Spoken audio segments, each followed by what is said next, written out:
कक्षा 8वीं के विद्यार्थियों, आपका विषय खनिज एवं शक्ति संसाधन, पेज क्रमांक देखेंगे 28, ठीक है, 28। इसमें हमने कल दक्षिण अमेरिका में खनिज की कहाँ कहाँ पाया जाता है इसके बारे में बताया और क्या क्या पाया जाता है इसके बारे में बताया, ठीक है।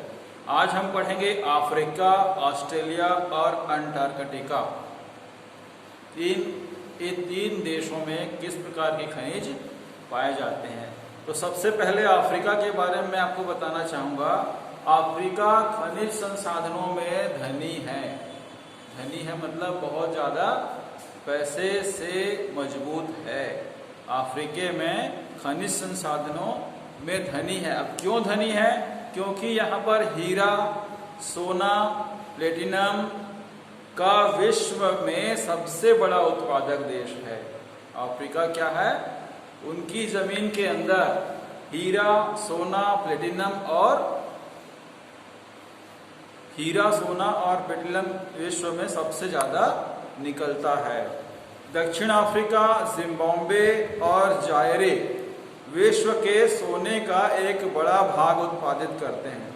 विश्व में बहुत ज़्यादा मात्रा में अगर जहाँ पर सोना निकलता है तो वो है दक्षिण अफ्रीका, जिम्बाब्वे और जायरे। ये विश्व एक तरफ और ये तीन देश एक तरफ, ठीक है। तो यहाँ पर इस प्रकार से बहुत ज़्यादा मात्रा में सोना निकलता है। उसके साथ ही साथ लोहा, लौह अयस्क, तांबा, क्रोमियम, यूरेनियम, कोबाल्ट और बॉक्साइट, ये भी दक्षिण अफ्रीका में पाए जाने वाले अन्य खनिज हैं। तेल जो निकलता है वो नाइजीरिया में, लीबिया में और अंगोला में पाया जाता है, ठीक है। यहाँ पर तेल निकलता है। उसके बाद देखेंगे कि ऑस्ट्रेलिया में क्या क्या पाया जाता है। तो ऑस्ट्रेलिया में विश्व में बॉक्साइट का सबसे बड़ा उत्पादक देश है। बॉक्साइट नामक खनिज बहुत ज्यादा मात्रा में निकलता है। यहाँ पर सोना, हीरा, लौह अयस्क, टीन और निकेल का अग्रणी उत्पादक देश है। ऑस्ट्रेलिया क्या है? साथ ही साथ बॉक्साइट के बाद सोना, हीरा, लौह अयस्क, टीन और निकेल में भी यह उत्पादक के मामले में आगे है। उसके बाद यहाँ पर तांबा, सीसा, जस्ता और मैग्नीज में भी संपन्न है। मैग्नीज और जो तत्व हैं उसमें भी ऑस्ट्रेलिया क्या है? संपन्न है मतलब मजबूत है। पश्चिम ऑस्ट्रेलिया के कालगुरली में और कुलगाड़ी एक क्षेत्र का नाम है। पश्चिम ऑस्ट्रेलिया में ये क्षेत्र पड़ता है। कालगुरली और कुलगाड़ी क्षेत्र में सोने के सबसे बड़े निक्षेप हैं। निक्षेप मतलब यहाँ पर निकलने वाला स्थान जहाँ से सोना निकलता है। उसके बाद हम देखेंगे अंटार्कटिका, एक बहुत ही दुर्गम क्षेत्र है अंटार्कटिका। यहाँ पर क्या निकलता है? विभिन्न खनिज निक्षेपों पूर्वानुमान से कुछ संभवतः विशाल के लिए अंटार्कटिका का भूविज्ञान पर्याप्त रूप से सुप्रसिद्ध है, ठीक है। विभिन्न खनिज निक्षेप, बहुत से प्रकार के खनिज यहाँ पे निकलते हैं, ठीक है। पूर्वानुमान मतलब पूर्व के अनुमान के अनुसार कुछ संभवतः विशाल के लिए अंटार्कटिका का भूविज्ञान पर्याप्त रूप से सुप्रसिद्ध है। ट्रांस आर्कटिक पर्वत का नाम है ट्रांस आर्कटिक पर्वत, ठीक है, में कोयले, यहाँ पर कोयला। और पूर्वी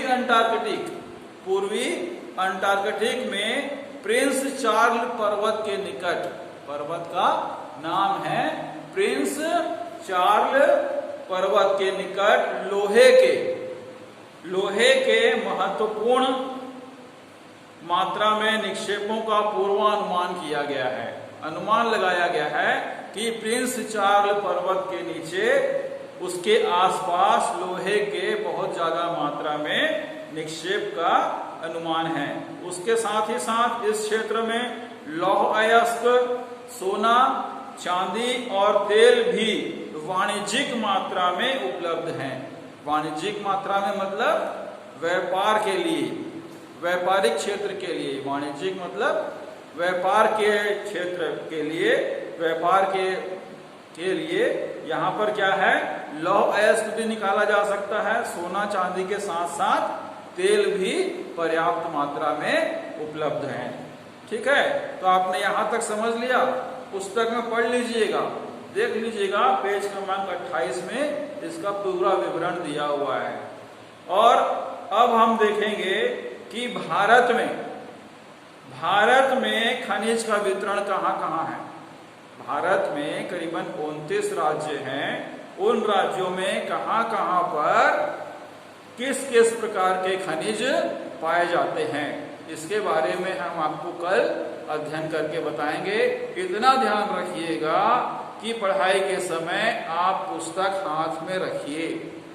क्या करेंगे, पुस्तक हाथ में रखेंगे। पेज क्रमांक हम आपको बता देंगे, वो पेज क्रमांक आप निकालेंगे।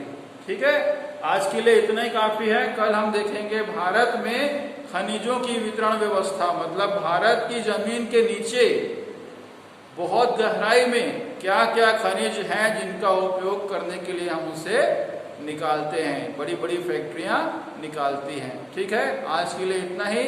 आप सभी को हमारी तरफ से ढेर सारा आशीर्वाद।